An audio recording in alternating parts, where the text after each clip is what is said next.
Thank you, Russell. And like Russ says, I'm Councillor Joe Goldberg, and I have an odd portfolio in that I look after economic development and I look after carbon reduction. Some 4 years ago, I was looking after finance and carbon reduction. So they're all the things that don't go together anywhere else in the world, but they do go together here in Haringey. And that's because we have a really strong belief. And I think it's probably very apt we're at Spurs Stadium, where I'm always reminded that their motto is to dare is to do.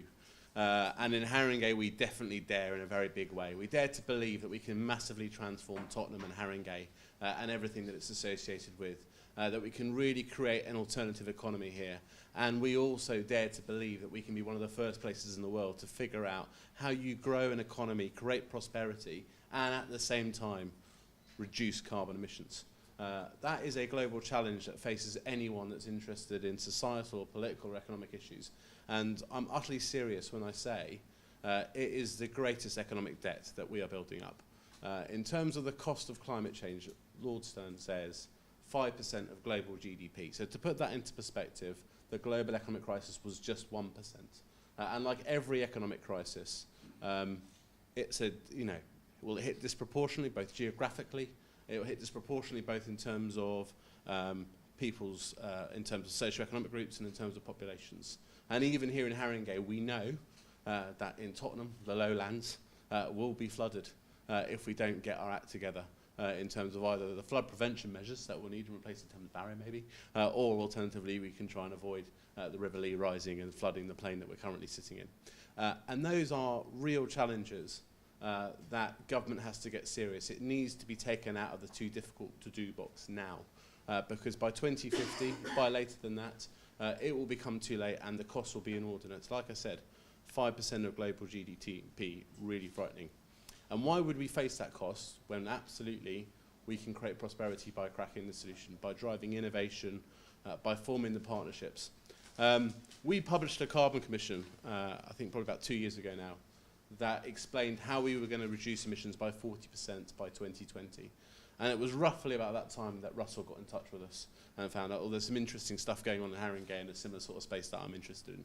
And Russell provided me with a solution that, well, changed a very rare thing for a politician. He managed to change my mind, that there was a different way to do things. What I was very clear about was, and to put it clear, what the Commissions makes very clear is to do 40% by 2020 in a place like Haringey, where half our carbon emissions are driven by residential properties, we would need to do something like 20,000 homes, that's about 20% of our population, by 2020 in order to get anywhere near doing 40% by 2020. So enormous challenges. So if you're sitting here and you're not from Haringey, you are sitting here and you are from Haringey, I will say to you now that you're sitting in the place that will be one of the first early mover markets, because we are absolutely committed as a council to stimulating the demand that's needed to get people interested in retrofitting their homes. And it's why I'm really pleased, I know there's people here from DEC, really pleased that DEC have put faith in us to deliver one of their Green Deal Communities programme, which we're launching next week, again, which Retrofit will be a really important partner in helping make happen both in Haringey and our neighbouring boroughs. And we're leading that work for North London, because we believe that we can work out how to get the businesses connected to the consumers. And you've heard Russell talk about those barriers, and I'll explain to you why, from the supply side and why from the demand side, we think a cooperative solution is the right solution.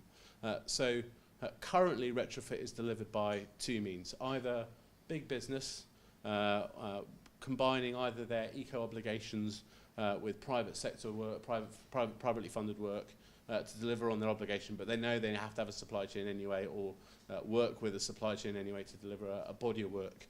And they tend to work with municipalities. Or you've got municipals just going hell for leather on their own like they are in Birmingham, and that's really successful. What's really interesting is when you look at London, London has always under-delivered on every single debt programme, I think, to date, under any government. So it's a non-political point. It's more a point about how London government is slightly different, because we're divided into 33 different authorities, and we all need to work together, and that's really difficult. So getting 6 to sign up is actually quite an achievement.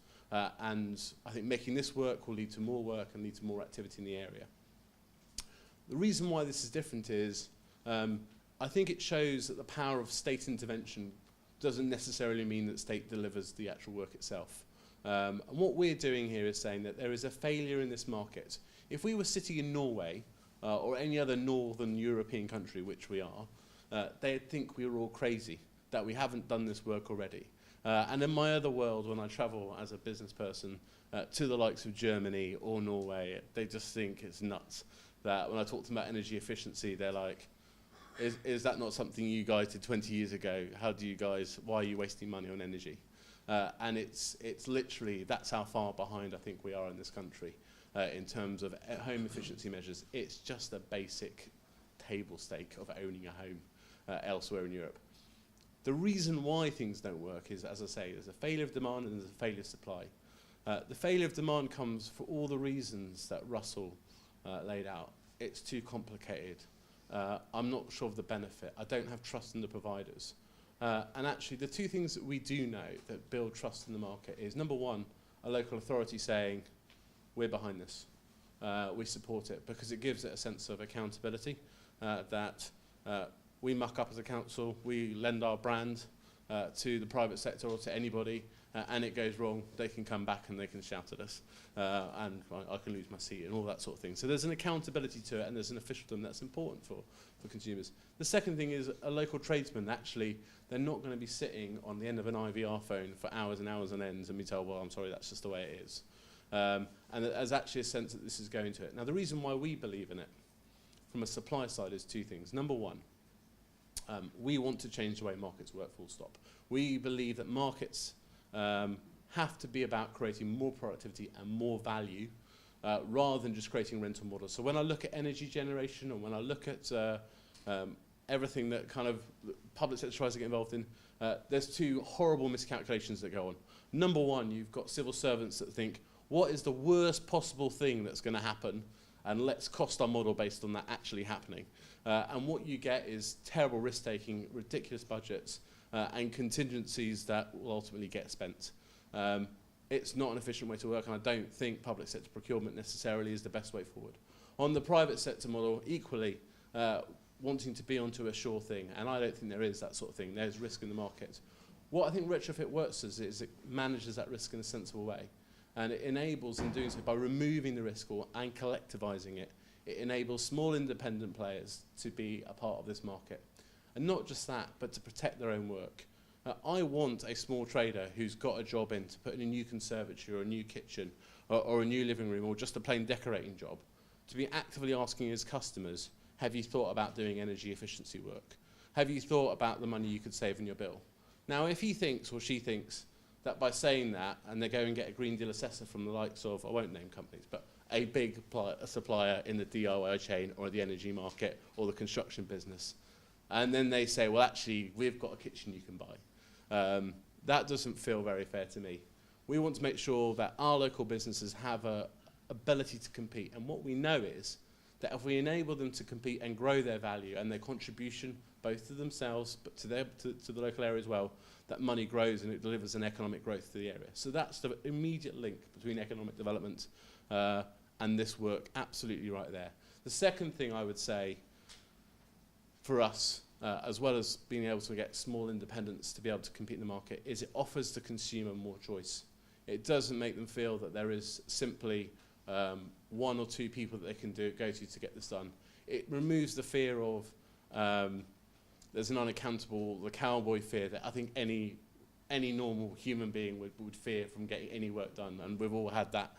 If you've ever done work and you don't know traders, I think it can feel quite lonely.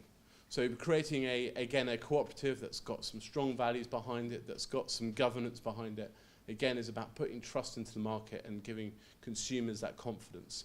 And then lastly, I think an honest conversation about finance, and I passionately believe that actually most of this work will be done potentially by people who won't take the Green Deal finance offer, but will do the work because they see the benefit of it on its own right. Will create the activity.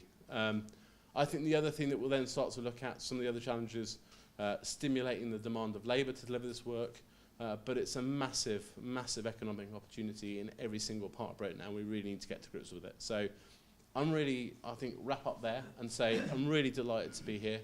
If you're at all interested, get engaged at the basic entry level, at least to start with, because I tell you right now, in terms of what's going to happen here in Haringey for the next 12 months is a £6 million programme where we will actively go out with the support of DEC, 6 councils across North London to create, I think, the first successful market in London for energy efficiency measures. And I'm absolutely convinced it will generate the demand and the interest in the area to get the work done. And whether that's someone who is just doing a home improvement and then we persuade them to get energy efficiency on top of it, it doesn't matter. We've got to make a start, and we're going to make that start right here in Haringey. So look, thanks for your time, and if you want to ask me questions afterwards about all the other stuff we're doing, then please do, but I'll pass back to Russell. Thank you very much.